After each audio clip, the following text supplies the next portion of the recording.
أعوذ بالله من الشيطان الرجيم. بسم الله الرحمن الرحيم. ولقد كذب أصحاب الحجر المرسلين وآتيناهم آياتنا فكانوا عنها معرضين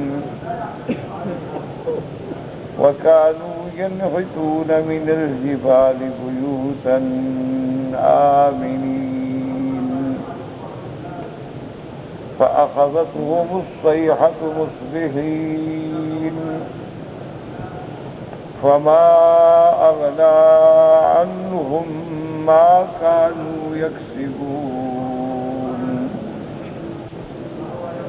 وما خلقنا السماوات والأرض وما بينهما إلا بالحق وإن الساعة لآتية فاصفح الصفح الجميل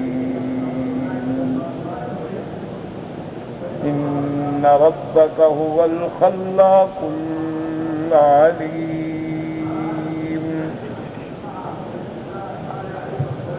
اللہ تبارک و تعالی نے کلام مقدس کی ان آیات مبارکہ میں جو سورۃ الحجر کی آیات ہیں ارشاد فرمایا کہ وَلَقَدْ كَذَّبَ أَصْحَابُ الْحِجْرِ الْمُرْسَلِينَ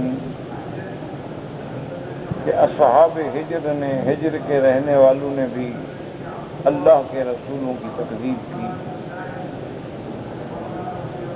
جیسا کہ آپ الحمدللہ سورۃ الحجر کے متعدد آیات مبارکہ میں پڑھ چکے ہیں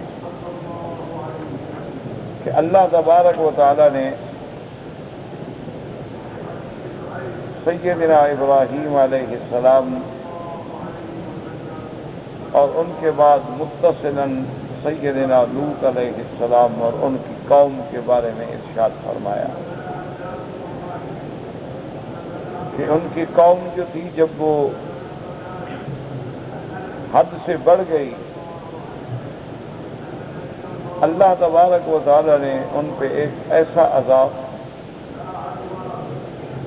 نازل فرمایا کہ جس کی کوئی مثال نہیں ملتی کہ پہلے سخت آواز، پھر سیدنا جبریل علیہ السلام کا ان کی بستیوں کو آسمان تک لے جانا اور الٹ دینا، اور اس کے بعد جہنم کے پتھروں کا برسات اور پتھراؤ.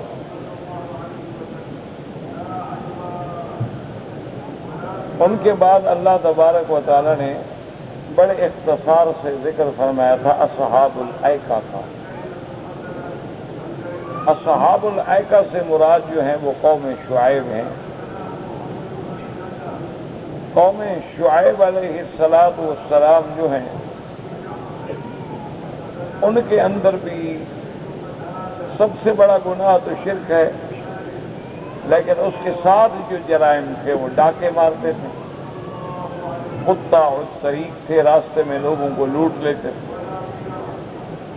اور دوسری برائی ان میں یہ تھی کہ نقص المکیال والمیزان، کہ ناپ تول میں کمی کرتے تھے، تو ان پر بھی اللہ تبارک و تعالیٰ کا عذاب آیا.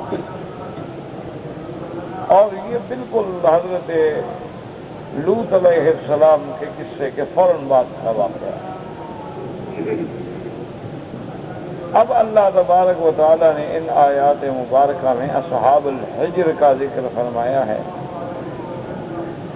اصحاب الحجر، حجر جو ہے وہ جگہ کا نام ہے، اور اس سے مراد وہ قوم ہے جن کے پاس اللہ نے حضرت صالح علیہ السلام کو نبی بنا کے بھیجا. انہی کا نام قوم سمود بھی ہے. یہی اصحاب الحجر بھی ہیں کہ حجر میں رہتے تھے، اور یہی وہ قوم ہے جس کو قوم سمود کے نام سے بھی اللہ تبارک و تعالی نے ذکر فرمایا ہے. وَإِلَىٰ ثَمُودَ أَخَاهُمْ صَالِحٌ. جیسے اللہ تبارک و تعالی نے فرمایا قرآن مقدس کے اور صورتوں کے اندر بھی کہ اما سمود فاہلکوا بالطاغیہ واما عاد فاہلکوا بریح صرصر عاتیہ. تو یہ اصحاب الحجر جو ہیں یہ وہی لوگ. اللہ تبارک و تعالیٰ نے ان کو بڑی نشانیاں عطا فرمائیں اور یہ اتنی بڑی طاقتور مضبوط قوم تھی. کانو ینحتون من الجبال بیوتا، یہ پہاڑوں سے گھر بناتے تھے. تو پہاڑوں سے تو ہر آدمی گھر بناتا ہے، دیکھا نہیں ہر گھر میں پتھر لگتا ہے. اب پتھر کے بجائے مصنوعی اینٹ آ گئی، لیکن بات تو وہی ہے کہ پہلے پتھر سے یا کچی مٹی سے گھر بنتے تھے. اور اب اس کے قائم مقام جو ہے ذرا اسلوب آ گیا، طریقہ آ گیا، ایک سائز مقرر ہو گئی کہ اینٹیں بن گئیں کچی بھی اور پکی بھی اور سفید بھی اور سرخ بھی. لیکن ان کا کمال یہ تھا کہ جیسے پہاڑ کھڑا ہے اسی کے اندر کھود کے وہ گھر بناتے تھے. یعنی اسی کے اندر کھود کے کھدائی کر کے کمرے بنا دیا، ادھر بنا دیا، ادھر بنا دیا. تو اب وہ کتنے مضبوط ہوں گے جن کی بنیاد خود پہاڑ ہو.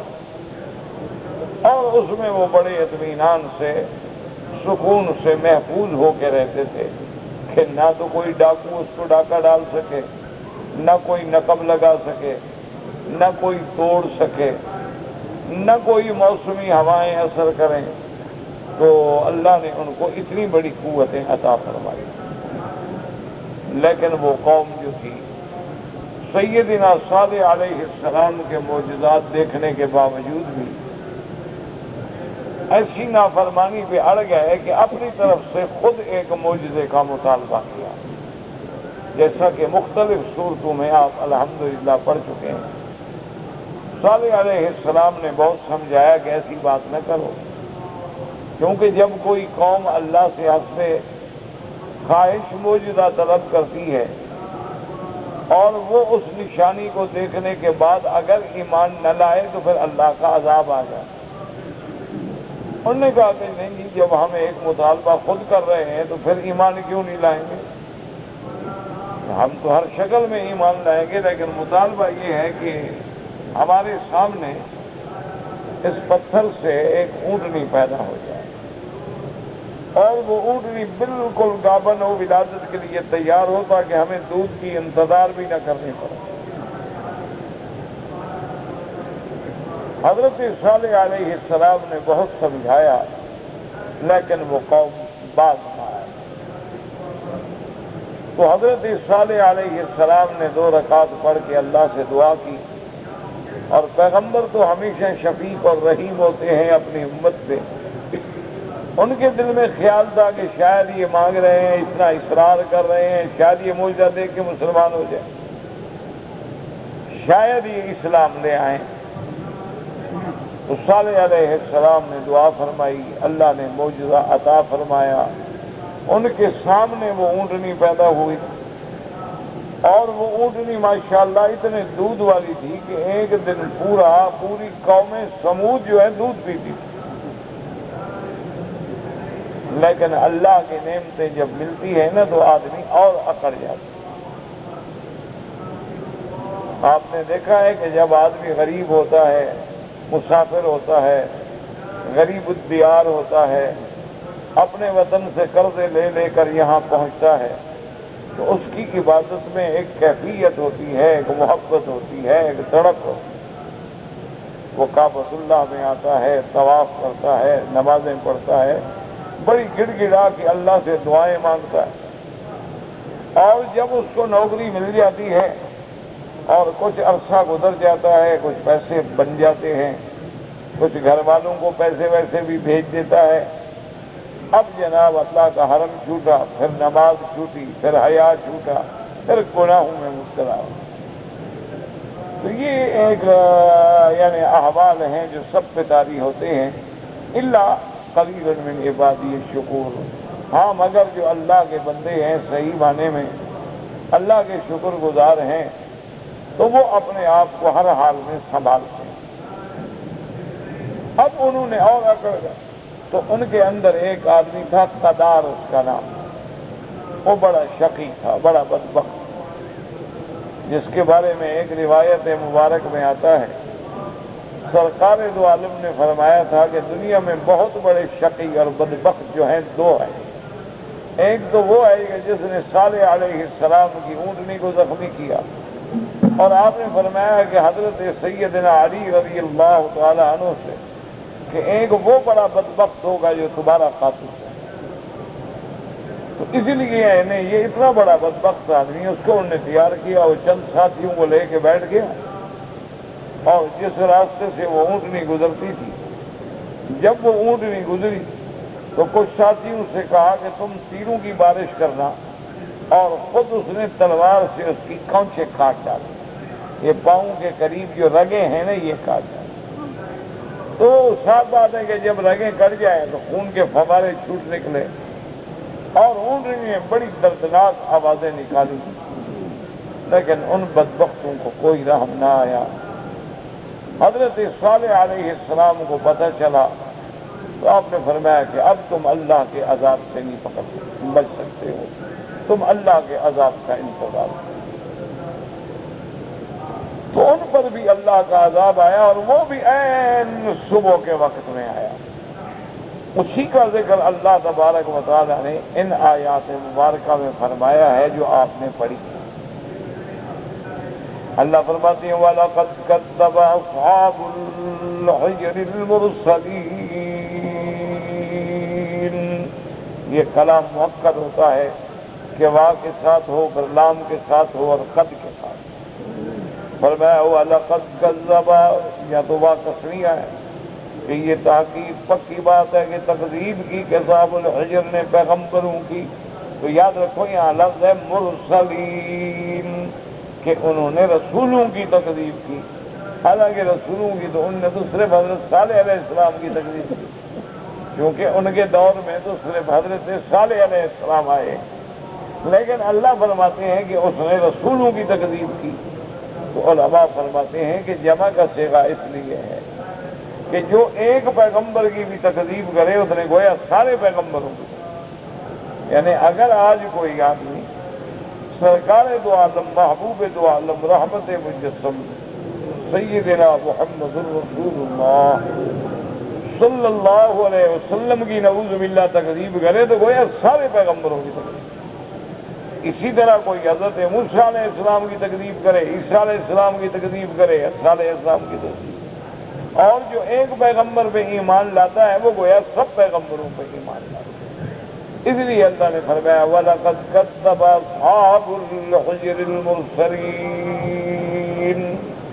وَآتَيْنَاهُمْ آيَاتِنَا فَكَانُوا عَنْهَا مُعْرِضِينَ. اللہ نے فرمایا آئی ان کے پاس نشانیاں.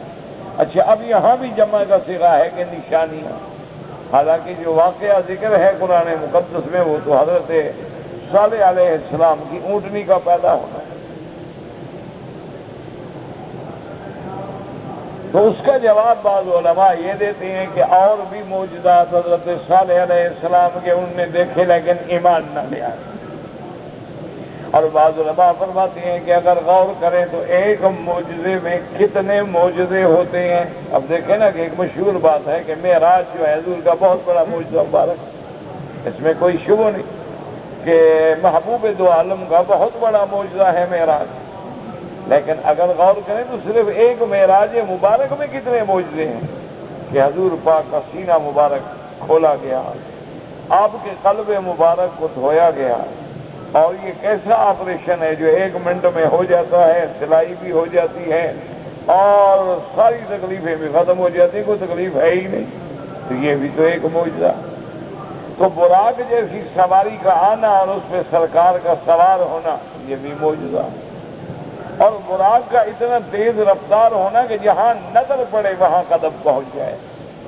تو ایسی سواری دنیا میں آج تک کوئی ایجاد ہوئی ہے؟ اسی طرح پھر سرکار دو جہاں کا سیدنا موسیٰ علیہ السلام کو قبر میں نماز پڑھتے ہوئے دیکھنا، حضور صلی اللہ علیہ وسلم کا نعیم جنات کا ملاحظہ کرنا، اور اسی طرح جہنمیوں کا ملاحظہ کرنا، حضور صلی اللہ علیہ وسلم کا اتنی قلیل مدت میں مسجد اقصیٰ میں پہنچنا، اور 1,24,000 پیغمبر کی ملاقات کا ہونا تو ایک معجزہ ہے، تو کئی معجزے۔ تو اگر دیکھا جائے تو ایک معجزے میں کئی نشانیاں۔ پھر حضور صلی اللہ علیہ وسلم کا امام الانبیاء بننا، پھر حضور صلی اللہ علیہ وسلم کا صخرہ سے آسمانوں پہ جانا، یہ کوئی ایک معجزہ تو نہیں، یہ تو معجزات اور آیات کی علامات کی نشانیاں ہیں۔ تو اس لیے علماء فرماتے ہیں کہ بھی اس پہاڑ کا پھٹ جانا، اس میں ایک زندہ اونٹنی کا نکل آنا، پھر اس اونٹنی کا اتنا دودھ ہونا، تو ایک نشانی میں تو کئی نشانیاں ہیں۔ اس لیے اللہ فرماتے ہیں وَآتَيْنَاهُمْ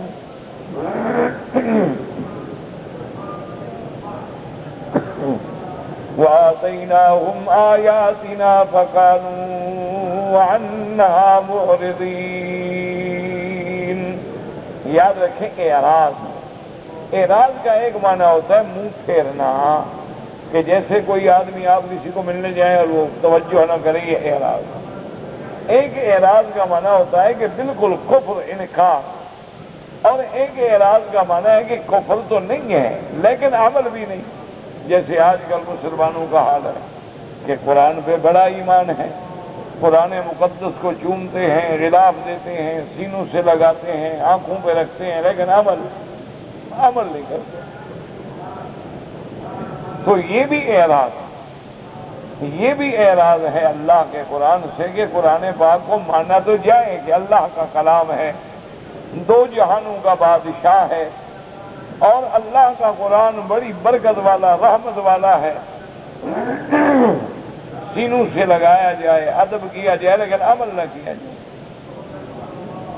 اسی لیے کسی نے کہا تھا نا کہ قرآن اللہ سے شکایت کرے گا کہ یا اللہ یہ کیسی قوم مجھے ٹکری ہے کہ طاقوں میں سجایا جاتا ہوں اور دھو دھو کے پلایا جاتا ہوں۔ یہ قوم میرے اوپر یہی مہربانی کر رہی ہے کہ قرآن شریف کی آیتیں لکھ کے دھو دھو کے پلا رہے ہیں کہ جی بس بندہ ٹھیک ہو جائے، اور لکھنے سے جب تکلیف ہو جاتی ہے تو پھر وہ چاندی کے کٹورے بنا کے مستقل لکھوا لیتے ہیں کہ ہر وقت کون لکھتا ہے، بس اسی میں پانی پھیر کے دے دیا تو فائدہ ہو جائے گا۔ لیکن قرآن نے جو ہمیں حکم دیا ہے اس پہ کوئی عمل نہیں، قرآن پاک نے جو ہمیں احکام دیے ہیں اس پہ کوئی عمل نہیں۔ اب حضور کی امت سے دیکھ لیں کتنے لوگ ہیں جو صحیح معنی میں قرآن پہ عمل کر رہے ہیں، میرے خیال میں تو 5% بھی نہیں ہوں گے، یعنی 100 میں 5 آدمی بھی ایسے نہیں ہوں گے جو صحیح معنوں میں اللہ کے قرآن پہ عمل کریں۔ اب دیکھیں بڑے لوگ ہیں لیکن سود میں مبتلا، بڑے لوگ ہیں لیکن اپنی بیٹیوں کو زمین میں حصہ نہیں دیں گے، بڑے نمازیں پڑھیں گے، تہجدیں پڑھیں گے، لیکن بیٹیاں محروم ہیں، اپنی بہنوں کو حصہ نہیں دیں گے، وراثت نہیں دیں گے، اپنی والدہ کو کوئی حصہ، والد مر گیا بس ماں بیچاری پڑی ہوئی ہے، روٹی دے دیں مہربانی، ورنہ بھی اس کا تو 8واں حصہ ہے جائیداد میں، لیکن سوال ہی پیدا نہیں ہوتا۔ یعنی وہ عزت سے تب رہ سکتی ہے جب اپنے حق کا مطالبہ نہ کرے، پھر وہ اندازہ لگا دیتے ہیں نا بھی اس کی جائیداد ہے 10 لاکھ، یہ اگر 10 سال بھی زندہ رہے تو کتنا کھا جائے گی؟ 1 لاکھ روپے، پھر بھی تو ہمیں 9 لاکھ کا فائدہ ہے نا، اس لیے گھر میں رکھتے ہیں، ورنہ پتہ ہو کہ نقصان ہو تو کہتے ہیں جی اماں جائیں اپنے گھر، ابا مر گیا اب آپ کی ہمیں کیا ضرورت۔ تو اس لیے ہمیشہ یاد رکھیں تو یہ بھی تو اعراض، تو انہوں نے بھی اعراض کیا۔ وَقَالُوا يَنْحِتُونَ مِنَ الْجِبَالِ بُيُوتًا آمِنِينَ، ایک لفظ میں اللہ نے ان کی قوت و طاقت کا مظاہرہ ذکر کر دیا کہ وہ پہاڑوں میں گھر بناتے تھے اور اطمینان سے بے خوف رہتے تھے۔ فَأَخَذَتْهُمُ الصَّيْحَةُ مُصْبِحِينَ، صبح کو آن لیا چنگھاڑ نے، بس جبریل نے ایک آواز نکالی، بس اتنی آواز تھی کہ سب کے سب ختم ہو۔ یہ تو ہے انسان کی طاقت کہ جب ایک سور بھونکا جائے گا السلام علیکم بھی ہمارا۔ آج بھی دنیا میں دیکھ لو ہے کہ اب ایک سانس رک جائے انسان اللہ کے حوالے۔ فَأَخَذَتْهُمُ الصَّيْحَةُ مُصْبِحِينَ فَمَا أَغْنَىٰ عَنْهُم مَّا كَانُوا يَكْسِبُونَ، اللہ نے فرمایا پھر ان کو کسی چیز میں کوئی فائدہ نہ پہنچے۔ وہ جو دنیا میں مال و دولت پیدا کرتے رہے، وہ جو ماپ تول میں کمی کرتے رہے کہ پیسہ پیسہ پیسہ جمع ہو جائے، تو جب اللہ کا عذاب آیا تو وہ پیسہ کس کام آیا؟ اس پیسے نے ان کو کیا فائدہ پہنچا؟ اس لیے آگے میرے اللہ نے فرمایا کہ میرے محبوب یہ عذاب قوموں پہ کیوں آئے، ہم نے ان کو ہلاک کیوں کیا؟ اللہ پاک نے فرمایا کہ میرے محبوب کیا ہم نے آسمان و زمین کو ایسے پیدا کر دیا؟ بس یہ آسمان ہے بن گیا، زمین ہے بن گئی، مٹ گئی، ختم ہو گئی، بس السلام علیکم۔ پھر تو اچھی بات ہے کہ کافر دنیا میں مزے کرے اور مسلمان تکلیفیں بھگتا بھگتا کے مر جائے، تو پھر اللہ کا عدل کہاں ہو؟ اللہ نے فرمایا نہ یہ تو ہم نے نمونے دکھلائے کہ ہم اگر ان قوموں کو ہلاک کرنے پہ قادر ہیں تو اس پورے عالم کو فنا کرنے پہ بھی قادر ہیں، اور قیامت آ رہی ہے، قیامت میں آنے میں کوئی شبہ نہیں۔ باقی میرے محبوب اتنے دلائل کے بعد، آپ کے اتنے معجزات عظیمہ کے بعد بھی یہ نہیں مانتے تو فلسفہ جمیل آپ اعراض فرمائیں، بہتر طریقے سے اعراض فرمانا، ان کے منہ لگنے کی کوئی ضرورت نہیں۔ جو قومیں اپنے خدا کا شرم نہیں کرتی تو وہ انبیاء کا کیا شرم، اور جو بندے نبی کا شرم نہ کریں وہ صحابہ کا شرم کیا کریں، اور جن کے دلوں میں صحابہ اور اہل بیت کا شرم نہیں ہے تو وہ ائمہ محدثین و ائمہ فقہا کا کیا شرم کریں، اور جن کے دلوں میں ائمہ فقہا کی تکریم نہ ہو استاد کا کیا ذکر کریں، وہ اپنے عالم کا کیا احترام کریں۔ اس لیے اللہ نے فرمایا آپ درگزر فرمائیں، ان ربک هو الخلاق العلیم، تیرا رب جو ہے پیدا کرنے والا ہے، تو جب پیدا کرنے والا ہے تو علم والا بھی، کیونکہ علم نہ ہو تو تخلیق ہو ہی نہیں سکتی، اور جن کو پیدا کیا ہے تو ذرا جانتے ہیں کہ کوئی کہاں ہے، تو معنی یہ ہے کہ وہ بدلہ دیں گے، قیامت آئے گی، پھر سزا و جزا ہوگی، ماننے والوں کو انعام ملیں گے اور منکروں کو ان کے جرائم پہ سزا ملے گی۔ اب مفسر رحمۃ اللہ علیہ انہی آیات کی تفسیر بیان فرماتے ہیں، وَلَقَدْ كَذَّبَ أَصْحَابُ الْحِجْرِ الْمُرْسَلِينَ۔ اصحاب الحجر کون ہے؟ اصحاب الحجر هم ثمود الذين كذبوا صالحا نبيهم علیہ السلام۔ اب مفسر رحمۃ اللہ علیہ فرماتے ہیں کہ اصحاب حجر سے مراد قوم ثمود ہے، اور یہ وہی قوم ہے جنہوں نے سیدنا صالح علیہ السلام سے انکار کیا، اعراض کیا۔ وَمَنْ كَذَّبَ بِرَسُولٍ فَقَدْ كَذَّبَ بِجَمِيعِ الْمُرْسَلِينَ۔ اگر کوئی بندہ ایک پیغمبر کی تکذیب کرے تو وہ یا اس نے سب کی تکذیب کی۔ تو یہ یہودی کہتے ہیں نا جی کہ ہم تو مانتے ہیں حضرت موسیٰ علیہ السلام کو مانتے ہیں، عیسائی کہتے ہیں کہ ہم عیسیٰ علیہ السلام کو مانتے ہیں، تو یہ جھوٹ ہے۔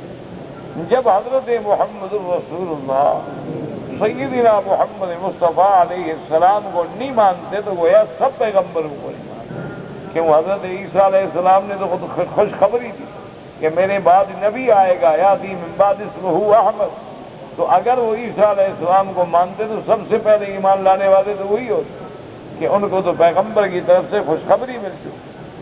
اسی طرح یہود کو بھی پتہ تھا، اور یہود اسی انتظار میں تھے کہ وہ نبی کب پیدا ہوں گے تاکہ ہم ان پہ ایمان لائیں، اور اپنے مخالفین کو کہتے تھے کہ بھی تم ہمیں مار رہے ہو، تم ہم پر ظلم کر رہے ہو، کر لو، ایک نبی پیدا ہونے والا ہے آخری، جب وہ آئے گا ہم اس پر ایمان لا کے تم سے گن گن کے بدلے لیں گے۔ لیکن جب حضور پیدا ہوئے تو حسد میں آ گئے، او نبوت بنو اسرائیل سے چلی گئی، نبوت تو بنو اسماعیل میں چلی گئی، اب ہم نہیں مانتے۔ تو لہذا یاد رکھیں، اور مسلمان تو اللہ کا شکر ہے کہ ہم عیسیٰ علیہ السلام پر بھی ہمارا ایمان ہے اور موسیٰ علیہ السلام پر بھی ہمارا ایمان۔ اسی لیے میں ہمیشہ عرض کرتا ہوں، کسی کو اچھی لگتی ہے بات، کسی کو بری لگتی ہے، کیونکہ یہ تو ایک فطری بات ہے نا کہ ایک بات سے ساری دنیا تو راضی نہیں ہوتی۔ اسی لیے میں ہمیشہ عرض کرتا ہوں کہ بعض ہماری جماعتیں، بعض ہمارے نوجوان جذبات میں آ جاتے ہیں بیچارے، حالانکہ ان کا جذبہ اپنی جگہ حق ہے، لیکن اس کا اظہار اور استعمال جو ہے وہ غلط ہے۔ ایک بات ہمیشہ یاد، کہ ان کا جذبہ تو یہی ہے کہ کافروں سے لڑیں اور مریں اور جانے نہ مر جائیں گے اور کیا ہوتا ہے. یعنی ان کا جذبہ اپنی جگہ پہ بڑا قابل قدر ہے. جذبہ ان کا جو ہے وہ بڑا عظیم ہے. اور دیکھو جوانی میں اپنی جان کی بازی لگا دینا کوئی معمولی بات نہیں ہوتی کہ آدمی جوان ہو 20 سال کا 25 سال کا خوبصورت ہے دولت ہے پیسہ ہے چھوڑ کے جناب بخاروں میں پڑا ہو اور لڑ رہا ہو اور مر رہا ہو اسلام پہ مٹ رہا ہو تو آدمی واقعی بڑی بات ہے. لیکن ان باتوں کا انجام کیا ہے؟ 4 کافر مار دو گے تو کیا ہو جائے گا؟ ایک بس کو اڑا دو گے تو کیا ہو جائے گا؟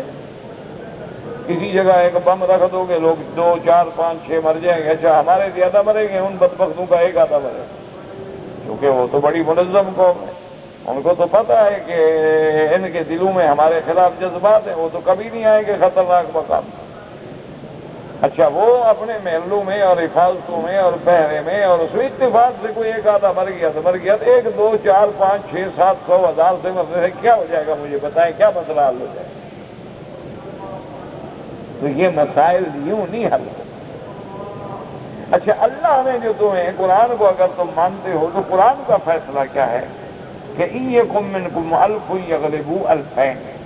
اگر دشمن 2000 ہو اور تم 1000 ہو تو انشاءاللہ تم غالب آ جاؤ.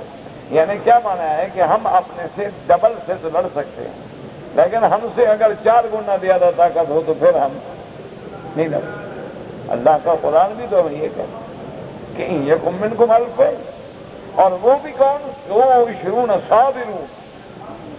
تو اب اسی لیے فقہاء نے لکھا ہے کہ اگر ایک آدمی مثلا 1000 مسلمانوں کا رضاکار تھا اور سامنے 2000 تھے پھر بھاگ آئے تو یہ جرم ہے، گناہ کبیرہ. لیکن اگر دشمن کی تعداد 3000 تھی اور ہم 1000 تھے اب یہ لوٹ آئے کہ بھئی ہم نہیں لڑ سکتے تو یہ جرم نہیں ہے. یہ جرم نہیں ہے کیونکہ وہ ان کی طاقت سے زیادہ کی بات ہے. تو اس لیے ہمیشہ یاد رکھیں کہ جذبات میں نہ آئیں، اپنی جوانیوں کو ضائع نہ کریں. اور پھر اسلامی ملکوں میں جہاں پہلے اللہ کے نام لینے والے ہیں وہی تم فساد کر دو. وہاں تم ایک گھر اڑا دو، ایک گاڑی اڑا دو، ایک کار اڑا دو، یہ کوئی ہے؟ یہ تو فساد ہے، یہ تو فساد فی الارض ہے. اور اللہ نے قرآن میں 1000 جگہ کو فرمایا کہ واللہ لا یحب الفساد ان اللہ لا یحب المفسدین. اچھا ان چیزوں کا انجام کیا ہوتا ہے کہ وہ جو تمہارا دین کا ایک لاحہ عمل ہے، ایک پروگرام تھا، اس پروگرام میں رکاوٹیں ایسی پڑ جاتی ہیں کہ وہ سارے کام ختم. اگر تمہارے ملک میں چند کافر ہیں تو کافروں کے ملک میں بھی تو چند مسلمان. تو اسی طرح اگر ہر آدمی ایک دوسرے کو مارنا شروع کر دے تو زمین میں تو فساد ہو جائے. یہ زمین تو تنگ ہو جائے، نہ امن رہے، نہ سکون رہے، نہ جانے کے قابل نہ آنے کے قابل. تو میرا بھائی جذبات میں نہ آئیں. نوجوانوں کو چاہیے کہ وہ علماء کے ساتھ، بزرگوں کے ساتھ، اپنے صاحب فکر و رائے لوگوں کے ساتھ، ان کے ساتھ بیٹھ کے غور کریں اور بات کو سمجھیں اور اپنی یہ قیمتی قوتوں کو محفوظ رکھیں. اب علم کا مقابلہ علم سے ہوگا، جہل سے نہیں ہوگا. ہمیشہ بات ہے علم کا مقابلہ جو ہے وہ آپ علم سے کرتے ہیں.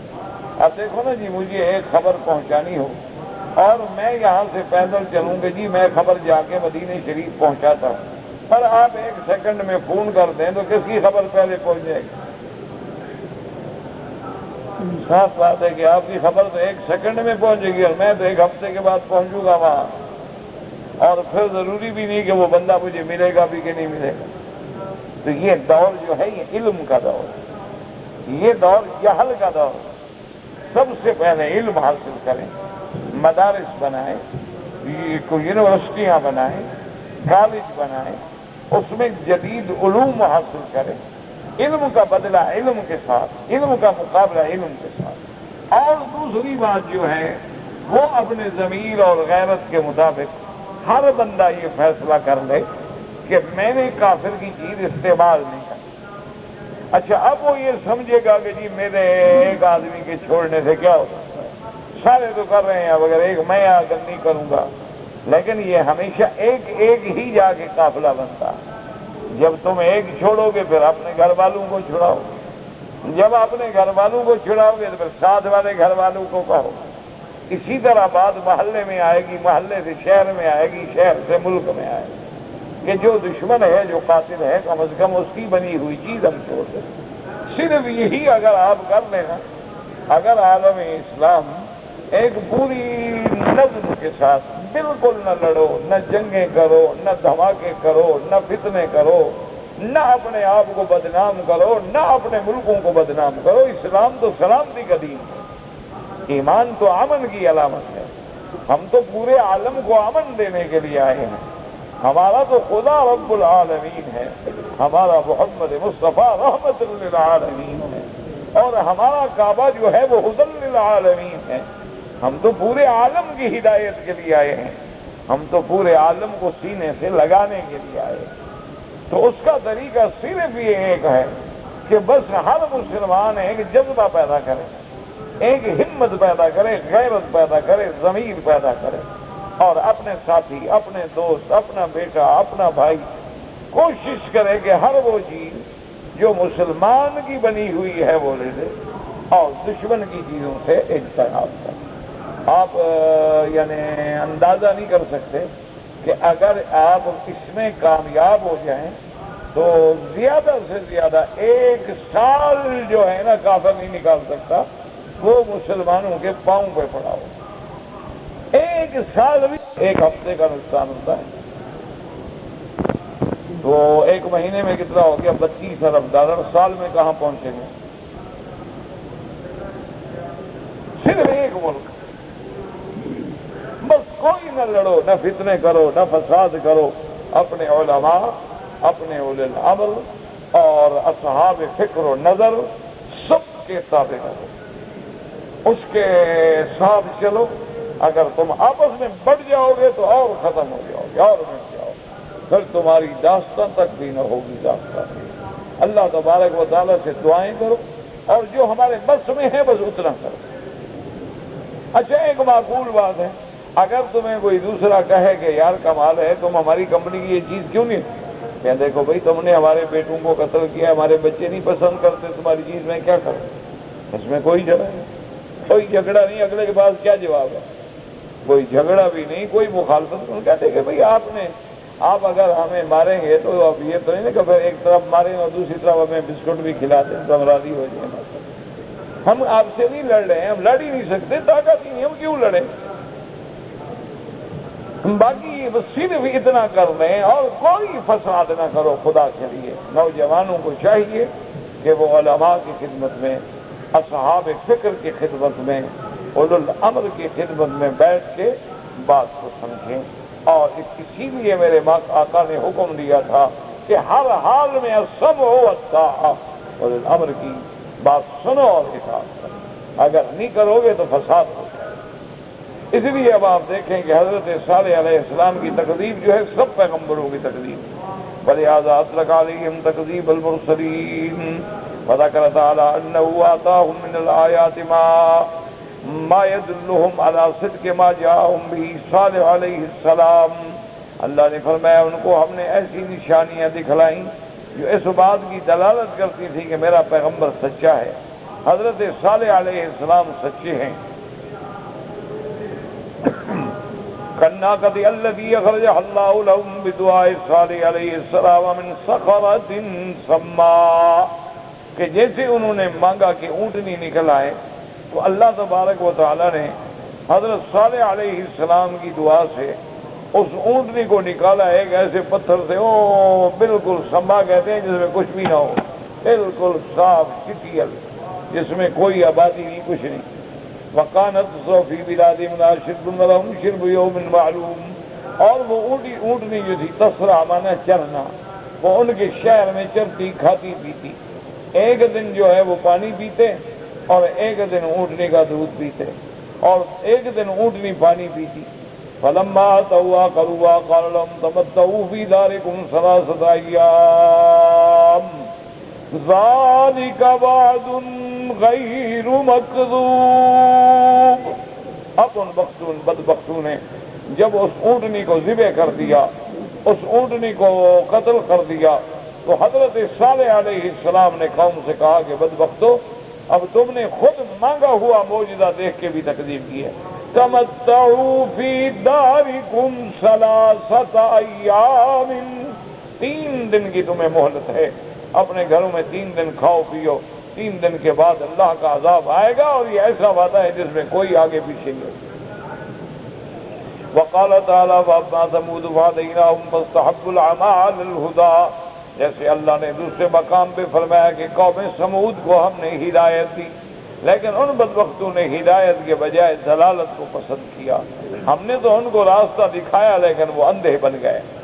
وَذَكَرَ تَعَالَىٰ أَنَّهُمْ كَانُوا يَنْحِتُونَ مِنَ الْجِبَالِ بُيُوتًا آمِنِينَ أَيْ مِنْ غَيْرِ خَوْفٍ وَلَا احْتِيَاجٍ بل شرًا وبطرًا وعبثًا كواه المشاعر من سريم في بيوت بوادي الحجر، کہ اپنے وہ بغیر کسی ڈر کے اور بغیر کسی ضرورت کے بطرًا ایک دوسرے کو بڑھاوا دکھانے کے لیے پہاڑوں میں گھر بناتے بڑے بڑے، حالانکہ ضرورت بھی نہیں تھی۔ وادی حجر میں جب میرے آقا سرکار دو عالم تبوک غزوہ تبوک میں جا رہے تھے تو آپ اسی وادی سے گزرے۔ فرماتے ہیں الذی مر بہ رسول اللہ صلی اللہ علیہ وسلم وهو ذاهب الى تبوک فكان راسه واسرع دابته، اب میرے آقا جب اس وادی سے گزرے جس وادی پہ عذاب آیا تھا، حضور نے اپنی گردن جھکا لی اللہ کے ہیبت و عظمت سے، اور اپنی سواری کو تیز کر دیا کہ جلدی جلدی عذاب کی وادی سے نکل جائیں۔ یہی حکم ہے کہ اگر کسی عذاب کی وادی پہ گزر ہو تو جلدی نکل جاؤ، اور اگر کوئی رحمت کی وادی ہے تو وہاں اللہ کی رحمت طلب کرو۔ وقال لأصحابه لا تدخلوا بيوت القوم المعذبين إلا أن تكونوا باغين فإن لم تبغوا فتباغوا خشية أن يصيبكم ما أصابهم، اور میرے آقا نے اپنے صحابہ سے فرمایا کہ ابھی تم اس وادی پہ گزرو گے جہاں عذاب آیا، ان کے علاقے سے جب گزرو تو روتے ہوئے گزرو، ڈرو کہ کہیں اللہ کی پکڑ نہ آ جائے ہم پہ، اور اگر تمہیں رونا نہ آئے تو رونے کی کیفیت پیدا کر لو تاکہ اللہ تبارک و تعالیٰ کے عذاب سے محفوظ رہیں۔ اللہ نے فرمایا فَأَخَذَتْهُمُ الصَّيْحَةُ مُصْبِحِينَ أي وقت الصباح من اليوم الرابع فما أغنى عنهم ما كانوا يكسبون، ان کو بھی ایک چنگھاڑ نے، صیحہ مانا آواز، حضرت جبریل علیہ السلام کی آواز نے صبح کے وقت میں آئی من اليوم الرابع، یعنی آج اتنے ثلاثہ اربعہ، یوم الاربعاء یعنی بدھ کے دن، بدھ کے دن ان پر بھی عذاب آیا۔ اور اسی طرح جو قوم عاد پہ عذاب آیا ہے 7 لیال 8 ایام، وہ بھی بدھ سے شروع ہو کے بدھ کو ختم ہوا، یعنی ان پر بھی عذاب آیا۔ اسی لیے آج کل بعض لوگ جو ہے نا وہ کہتے ہیں بدھ کے دن سفر نہ کرنا، بابا یہ منحوس دن ہے، بدھ کے دن تو عذاب آیا تھا، قوم سمود پہ آیا تھا اور قوم عاد پہ آیا تھا، تو یہ بے وقوفی کی بات ہے، کیونکہ عذاب تو 8 دن رہا، بدھ سے لے کر اگلے بدھ تک، تو پھر تو کسی دن نہ نکلو، ایک دن تو عذاب کا نہیں ہے نا، بدھ کو آیا بدھ کو ختم ہوا، تو جتنے دن ہیں باقی سارے وہ بھی تو عذاب کے دن ہیں۔ اچھا، اور دوسری بات یہ ہے کہ اگر دشمن پہ عذاب آئے تو ہمارے لیے خوشی کا دن ہے یا ہمارے لیے بھی منحوس دن ہے؟ تو کافر تو دشمن ہے اسلام کا، ان پر جب عذاب ہے تو ہمارے لیے تو وہ دن خوشی کے دن ہے، ہمارے لیے تو رحمت کے دن ہے، نہ کہ منحوس دن ہے۔ یہ جی حالت ہوتی ہے، اور بعض لوگوں نے بے وقوف لوگوں کو بنا رکھا ہے کہ یہ نحس دن ہے، سفر میں شادی نہ کرنا، شوال میں شادی نہ کرنا، یہ بڑے منحوس مہینے ہیں، محرم میں بیوی بچوں کے ساتھ ملاقات نہیں کرنا، بیوی یہ بڑے غم کے دن ہیں۔ اللہ کے بندے کربلا میں شادیاں کرا رہے اور ادھر روک رہے ہو کہ ملاقات بھی نہ کریں، کوئی عقل کرو، یا تو وہ جھوٹ بول رہے ہو یا یہ جھوٹ بول رہے ہو، دو میں ایک تو غلط ہے نا بات۔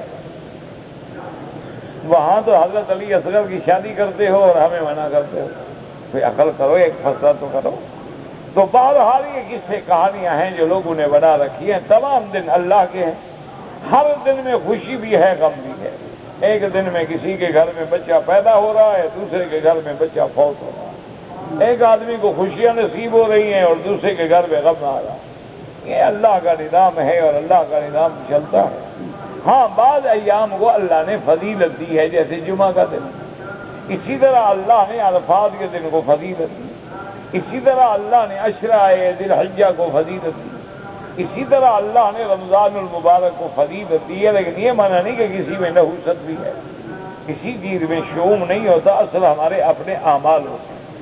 اب اس کے بعد فرماتے ہیں کہ جب عذاب آیا فما اغنی عنہم ما كانوا یکسبون ای ما كانوا یستغلون من ذروهم وثمارهم التي ظنوا بمائها للناقة يستاغروا على الذي عليهم بالمياه فما دفعت عنهم تلك الأموال ولا دفعتم لما جاء أمر ربك۔ اللہ نے فرمایا کہ وہ بدبخت اپنی زراعت کے لیے، اپنے پھلوں کے لیے ظنوا بمائها بخل کیا پانی کے ساتھ، کہنے لگے ہوتے ایک دن سارا اونٹنی پانی پی جاتی ہے تو پھر ہمارے پھل جو ہے ختم ہو جائیں گے، زراعت تباہ ہو جائے گی، اونٹنی کوئی مال تو نہ ہوگی نہ پانی پیے۔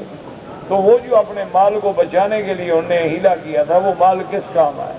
جب اللہ کا عذاب آیا تو کیا بلڈنگیں چھڑائیں گی، یہ بڑے بڑے ہوٹل چھڑائیں گے؟ جب اللہ کا عذاب آئے گا تو یہ ہمارے بیڈ اور گاڑیاں اور کاریں اور یہ فرنیچر اور ریفریجریٹر اور ایئر کنڈیشن ہمارے کام آئے۔ جو اصل بات یہ ہے کہ اللہ تبارک و تعالیٰ اپنے عذاب سے محفوظ رکھے۔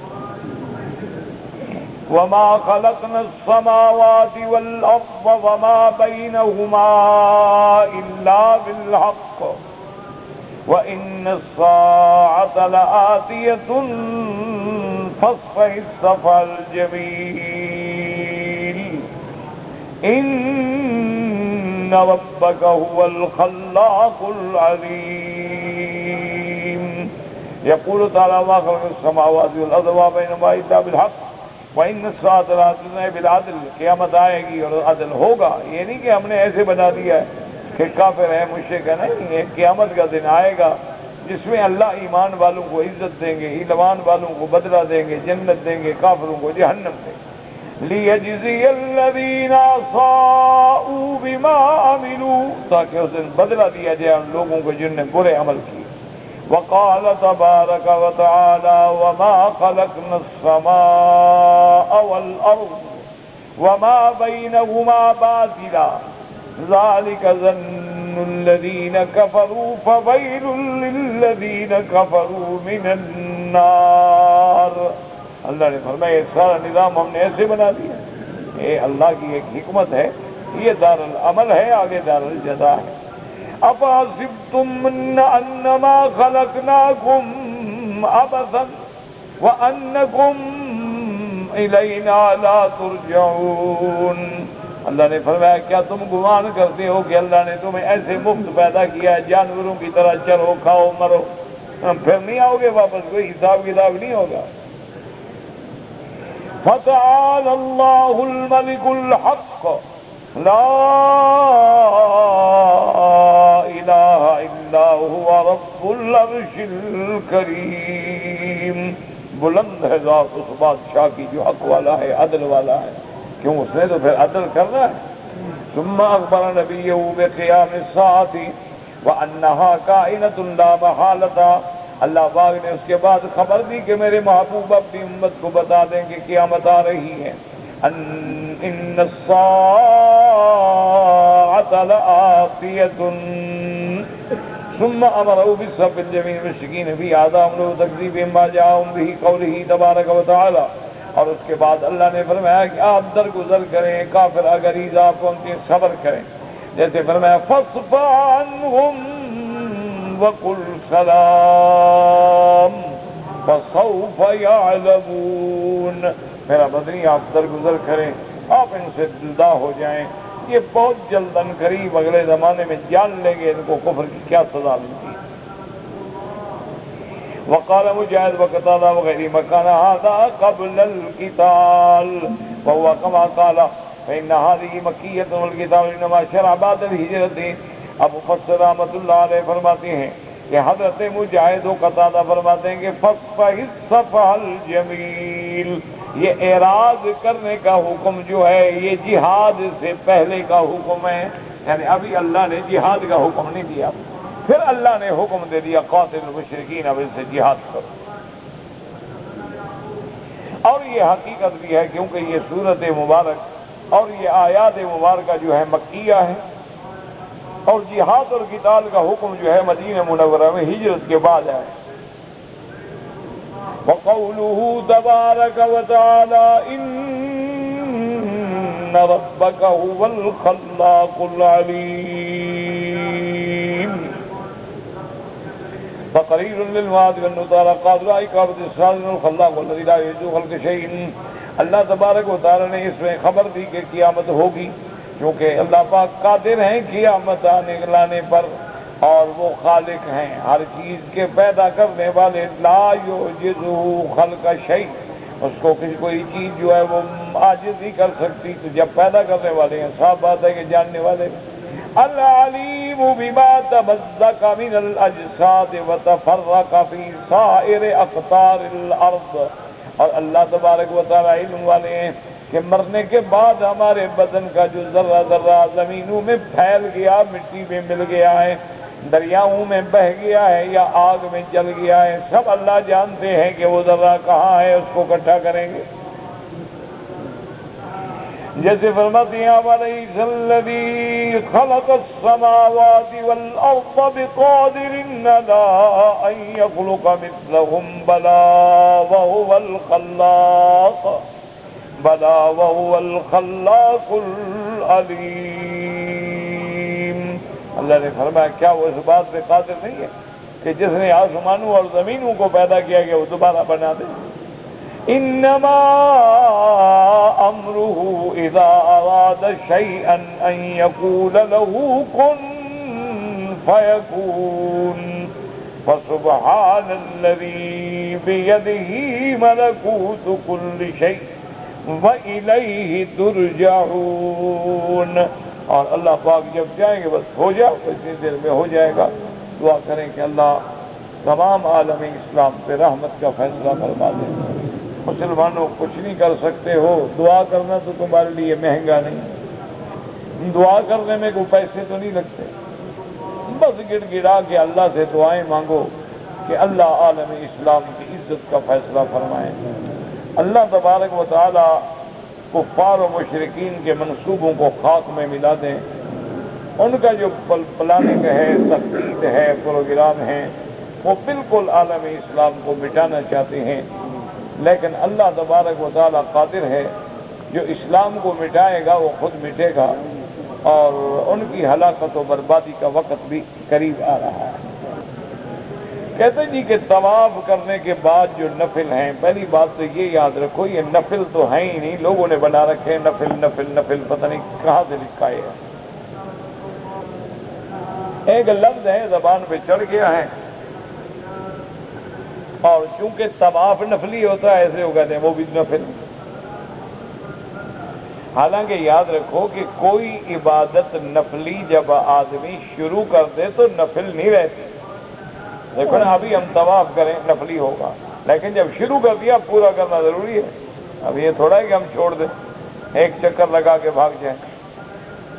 تو یہ 2 رکعات جو ہیں طواف کے بعد، یہ حضرت امام ابو حنیفہ رحمۃ اللہ علیہ کے نزدیک تو واجب ہیں.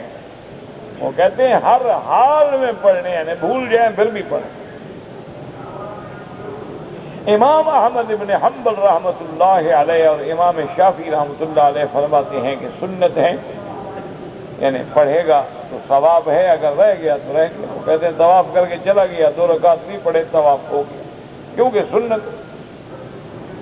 اب اس کا افضل ترین مقام کیا ہے کہ طواف کے بعد 2 رکعت کوشش کریں کہ مقام ابراہیم کے پیچھے پڑھیں. اب پیچھے کا معنی یہ نہیں ہوتا کہ لگ کے کھڑے ہو جاؤ، بس اس کے پیچھے جائے، جہاں تک چلے جائیں، جہاں موقع ملے کھڑے ہو. اگر وہاں جگہ نہ ملے تو اس کے بعد جو افضل جگہ ہے وہ حتیم. اگر اس میں بھی جگہ نہ ملے، رش ہے، عمرے والے ہیں، تو پورے مطاف میں پڑھیں یا پورے حرم میں پڑھیں. بفرض محال اگر آپ نے نہیں پڑھے اور گھر بھی جا کے پڑھ لیں تو کافی ہے، لیکن یہ فضیلت نہیں ملے گی جو یہاں ہے. گھر میں آپ 2 رکعت تو پڑھ لیں گے، ثواب بھی ہوگا، لیکن جو مقام ابراہیم پہ پڑھنے کی فضیلت ہے، کیونکہ سرکار دو عالم نے جب طواف کیا ہے تو آپ نے گھر میں جا کے نہیں پڑھے 2 رکعت.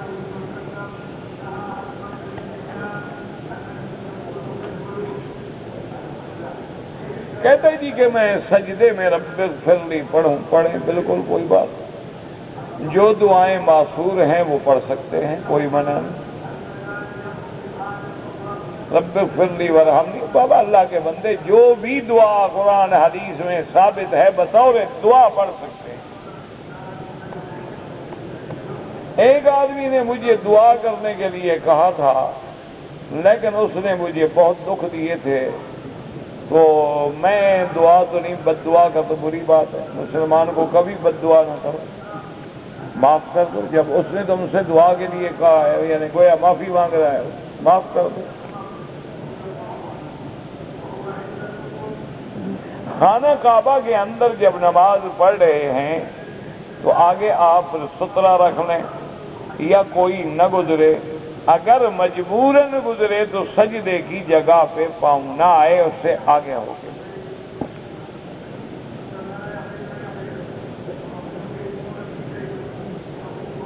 کہتے جی کہ اگر فرض نماز کے علاوہ ہم نفل نماز یا طواف کے بعد کا دوگانہ پڑھ رہے ہیں اور عورتیں آگے نماز پڑھیں، کوئی حرج نہیں، کوئی بات نہیں۔ وہ تو مسئلہ صرف ہے صلوات مکتوبہ میں کہ فرض نماز میں عورت آگے نہ آئے، لیکن اگر نفلی نماز ہے تو سیدہ عائشہ رضی اللہ تعالی عنہ حجرے میں سو رہی ہوتی تھی اور حضور پاک کھڑے تہجد پڑھے، حتیٰ کہ بی بی عائشہ فرماتی ہیں جب حضور سجدے میں آتے تو مجھے ہاتھ لگاتے، میں پاؤں سکیڑ لیتی، حضور سجدہ کر لیتے، اور جب حضور کھڑے ہو جاتے میں پھر پاؤں سیدھے کر لیتے۔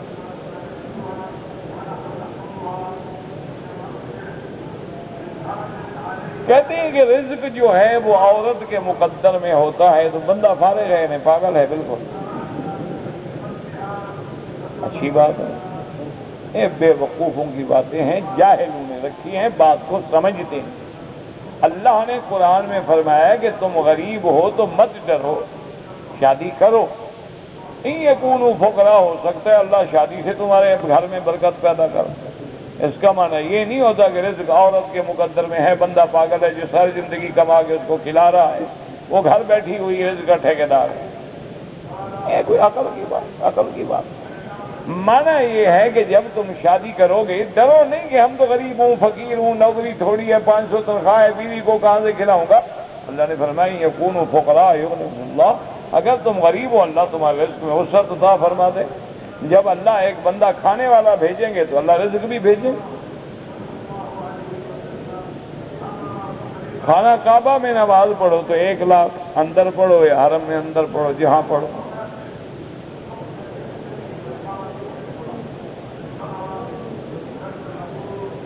آدمی اگر مدینہ منورہ سے جدہ اپنے کام کے لیے آئے تو کوئی احرام باندھنے کی ضرورت نہیں، اس کی نیت جو ہے وہ جدہ ہے، چاہے وہ مکے کے اندر سے بھی گزر جائے لیکن نیت اس کی جدہ ہے۔ اب جیسے دیکھو مثال کے طور پر ایک آدمی چھٹی گیا، اس کی نوکری ہے طائف میں، وہ آیا کہ میں اپنے طائف جا رہا ہوں، جب جدے میں اترا اور ٹیکسی پکڑی اور کار پکڑی، کار گزری مکے کے اندر سے، لیکن پھر بھی کوئی جرمانہ نہیں کہ اس کی نیت طائف تھی، مکہ نیت ہی تھی۔ احرام اس کے لیے ضروری ہے جو اپنے ملک سے آئے اور سیدھا مکہ آنے کی نیت ہے، اس کے لیے احرام باندھنا ضروری ہے۔ کہتے ہیں جی کہ میں نے دم دیا ہے تو کیا میں اپنے دم کا گوشت کھا سکتا ہوں؟ یہ اچھا جرمانہ ہے کہ جرمانہ بھی تم پر، کھا بھی تم جاؤ؟ پھر تو بہتر ہے کہ ایک دم ذبح کر کے بکری فریج میں رکھ دو، 1 مہینہ کھاتے رہو۔ بے وقوف آدمی، تم پر جرمانہ ہے، تم کیوں کھا سکتے ہو؟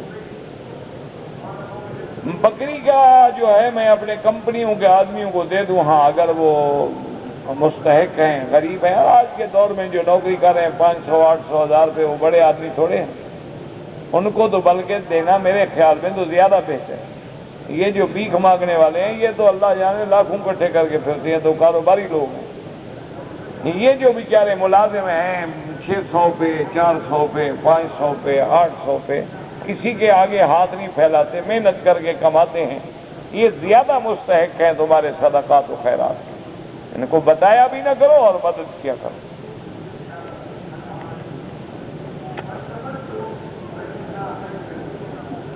میں انڈیا سے کام کرنے کے لیے مکہ آیا ہوں، احرام باندھ کے نہیں آیا۔ امام ابو حنیفہ رحمۃ اللہ علیہ کے نزدیک تو تمہارے دل میں عمرہ بھی ہے اور دم بھی ہے، اور امام احمد ابن حنبل رحمۃ اللہ علیہ فرماتے ہیں کہ آنے والے کی نیت اگر کام ہے یا نوکری ہے تو کوئی جرمانہ نہیں۔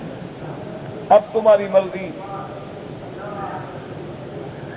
کوئی مرنے کے بعد جب قرآن پڑھتے ہیں اور دعا کرتے ہیں کہ اس کا ثواب فلاں کو ملے، انشاءاللہ ملے گا۔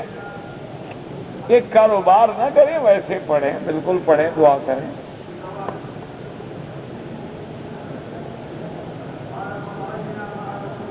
اب اس بے وقوفی کا تو میرے پاس کوئی علاج نہیں کہ جی آپ نے کہا ہے کہ 40 دن سے پہلے خون رک جاتا ہے، ہم نے نہیں دیکھا ہے، تم ڈاکٹر ہو، تمہیں کیا پتا ہے؟ 24 گھنٹے میں خون رک سکتا ہے، 1 دن میں رک سکتا ہے، آدھے گھنٹے میں رک سکتا ہے۔ ابھی تو ایسی دوائیں ہیں کہ وہ فوراً ولادت کے بعد انجیکشن دے دیتے ہیں، خون آتا ہی نہیں، بس عورت پاک ہو گئی۔ جب خون رک گیا عورت پاک ہو گئی۔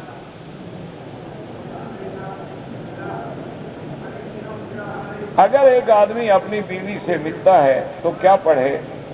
حضور پاک نے فرمایا ہے کہ اللہم جنب الشیطان عنا وجنبنا عنہ وجنب الشیطان مما رزقتنا منہ۔ یہ اگر پڑھ لے تو شیطان کے حملے سے بچ جاتا ہے۔ تمہیں کچھ نہ آئے نا تو اعوذ باللہ من الشیطان الرجیم، بس یہ پڑھ لو کپڑے اتارنے سے قبل۔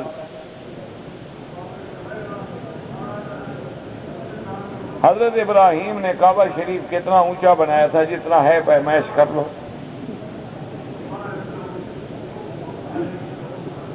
میں جہاد پہ جانا چاہتا ہوں، میری بیوی ہے، ماں باپ ہے، آپ ماں باپ کی خدمت کرو، بس یہی جہاد ہے۔ حوصلہ کرو، ٹھنڈے رہو۔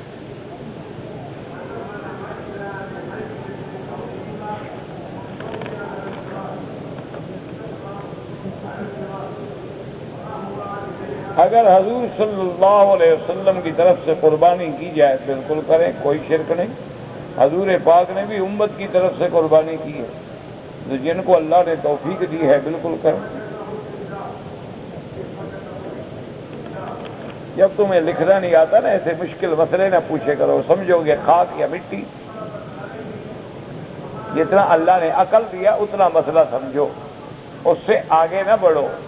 میں پرائمری پاس ہوں، اب میں ایم اے کے سوال حل کرنے شروع کر دوں تو نتیجہ کیا ہوگا؟ نتیجہ پہلے سے بھی زیادہ نقصان۔ آپ نے جو کچھ لکھا ہے نا، اس عبارت کو اگر میں ان کو پڑھ کے سناؤں تو حیران ہوں گے کہ آپ کتنے پڑھے ہوئے ہیں۔ تو جب لکھنا آتا نہیں اور مسئلے پوچھتا ہے ماشاءاللہ کہ جیسے وقت کا کوئی مجتہد بیٹھا ہوا۔ انا للہ و انا الیہ راجعون۔ اتنا اللہ نے عقل دیا، نماز پڑھو، روزہ رکھو، بس حج کرو۔ دین کی موٹی باتیں، جو باریکی باتیں ہیں، یہ علماء کا کام ہے۔ ہم لوگ دمام سے عمرہ کرنے آتے ہیں، عصر کی نماز پڑھ کے دمام سے نکلتے ہیں، راستے میں مغرب عشاء ہے۔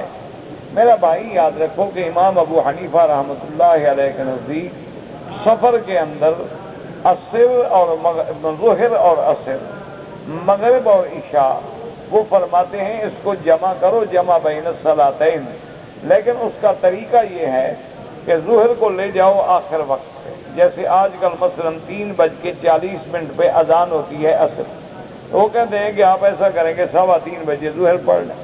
وہ آپ ظہر پڑھ کے فارغ ہوں گے، 3:30 ہو جائیں گے، 5 منٹ صبر کریں، عصر کا وقت شروع ہو گیا، عصر پڑھ لیں۔ تو گویا آپ نے دونوں نمازیں اکٹھی بھی کر لی اور اپنے اپنے وقت پہ بھی پڑھی۔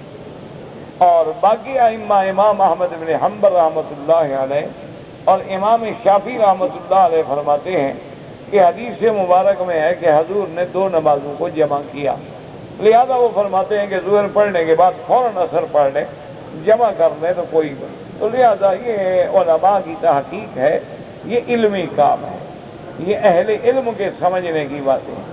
چونکہ امام ابو حنیفہ رحمۃ اللہ علیہ فرماتے ہیں کہ اللہ کا قرآن ہے کہ ان الصلاۃ کانت علی المؤمنین کتابا موقوتا، تو فرماتے ہیں موقوتا توقیت سے ہے، توقیت تعیین کا تقاضا کرتی ہے، اشتراک کا تقاضا نہیں کرتی۔ اور وہ دوسرا فرماتے ہیں کہ آخر کوئی اللہ کی حکمت تو ہے نا کہ ہم ظہر عصر کو اکٹھا کرتے ہیں، مغرب عشاء کو اکٹھا کرتے ہیں، لیکن فجر اور ظہر کو اکٹھا کیوں نہیں کرتے؟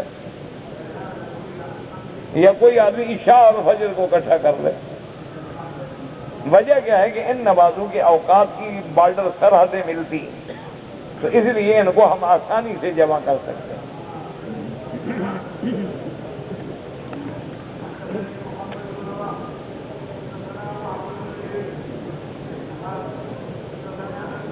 میں مال کا تجارت کر رہا ہوں، تو جب پیسے اکٹھے ہو جائیں یا جتنا مال دینا چاہیں آپ دے سکتے ہیں، یا قیمت لگا کے 2.5% زکات دے دیں۔ اب مال سے اللہ عالم وضاحت ہونی چاہیے نا، مال کس چیز؟ سونا چاندی بھی مال ہے، بھیڑ بکری بھی مال ہے، گائے بھینس بھی مال ہے، اونٹ بھی مال ہے۔ کہتے ہیں کہ جی جو سجدہ کرنے کے بعد تحیات پڑھتے ہیں، یہ التحیات جو ہے بعض ائمہ کے نزدیک سنت ہے اور احناف کے نزدیک واجب ہے۔